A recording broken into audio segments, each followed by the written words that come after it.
This video is brought to you by scan.co.uk, check out the link in the description for more details. Hello ladies and gents, and welcome to episode 2 of Do You Know Battlefield 1? Quick tips, tricks and easter eggs for the modern happy-go-lucky gamer with very little time. Kicking things off today, I'm going to show you how to kill elites quickly as a common infantryman.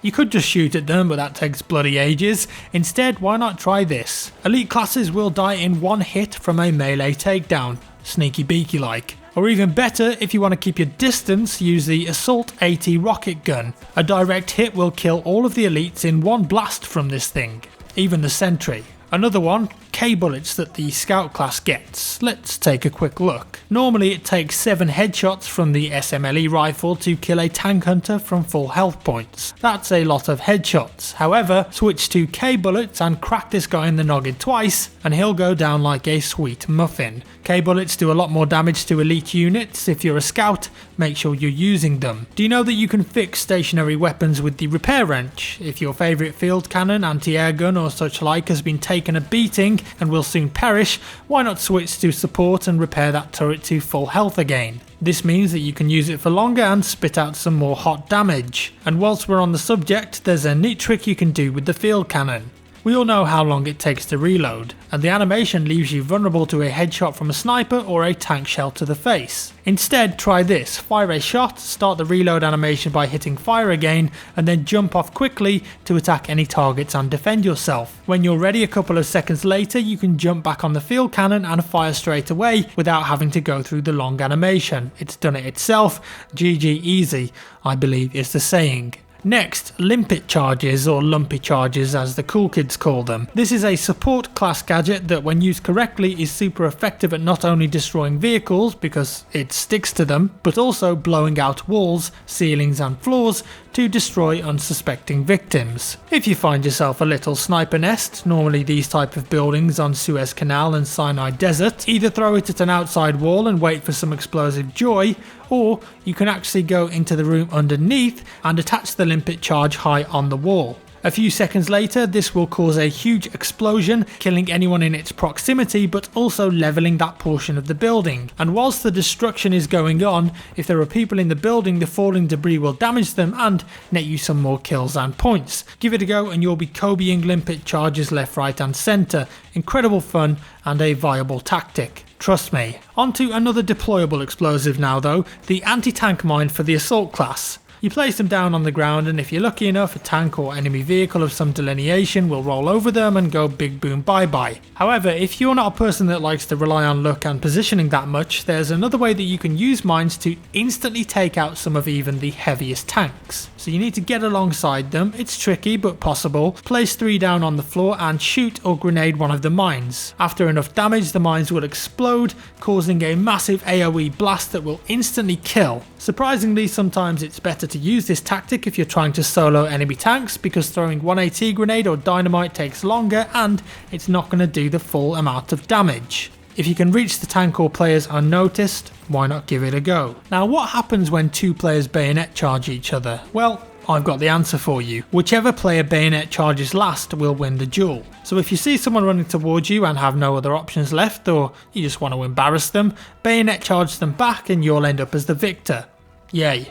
Another bayonet charge tip before we move on maps like Fowl Fortress where there are small bodies of water to cross, if you initiate a bayonet charge just before you run in, you'll actually move across at super speed. Michael Phelps, hit your heart out mate. There's a new competitor in town. It's usually going to be way faster than swimming across. And also if you try and cross waist high water, your character speed will slow down, so instead bayonet charge before you go in and you'll be across that gap in no time at all. Lovely. Do you know that you can switch which side your sword swings from when on a horse? If you press the change camera button, it will actually change the side that your crosshair's on and slightly adjust the angle to accommodate this. Very useful for when enemies are on your left side and you need to quickly change your stance. You don't always have to swipe right and go on the date anymore. Hit the camera button and cut down your enemies with ease. I'm sorry bro, you just weren't a suitable match for each other.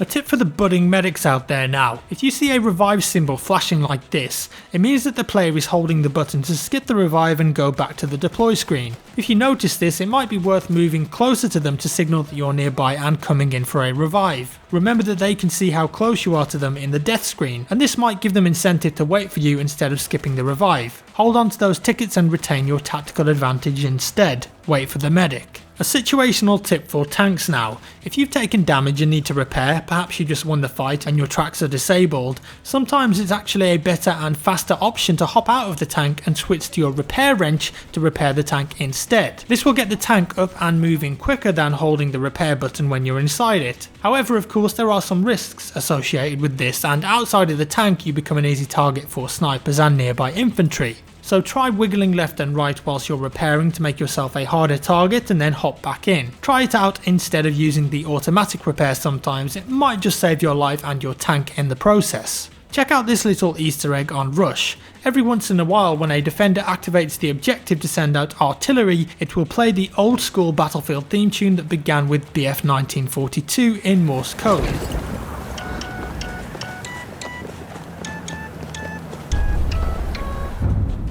How cool is that? And this clip was recorded by Mr. Ghetto Franz, and I've linked the original in the description if you want to go and see it firsthand for yourself. And the last clip for today teaches you about Ricochet Shots. What the hell are they? Well, you may have heard people talk about these before, but perhaps you've never seen them or you don't even know what they are. So let me demonstrate. If you hit a tank with a projectile weapon like the AT rocket gun and the angle is very acute or sharp like this from your firing position, the shot will actually ricochet into the air and you'll hear this wicked cool sound effect. So a shot like this will not do any damage and you'll see it rebound into the air. This is easy to reproduce, and basically it means that when you're firing projectiles at tanks, try to always go for side on or straight on shots rather than at tight angles like this. Sometimes you'll even hit a ricochet shot on the top of a tank if the angle is poor. The first person that manages to hit a ricochet shot and take out an enemy plane flying above will win the internet. I'm sure of it. And that's all for today folks, I hope you enjoyed the video and learnt something new, and please do hit that like button if this video tickled your pickle. Finally, just a little announcement from me, I've got a limited edition ugly Christmas sweater for sale. Look at that beauty, and if you want to pick one of these up for yourself before Santa pops down the chimney, you can go to the link on the screen now or the one I've linked down below in the description. Wear this and you'll be the envy of all of your colleagues at the Christmas office work party. And it's only going to be available until December the 4th, so snap it up whilst you can if you want one. As always, thank you so much for watching guys, and I'll see you in the next one.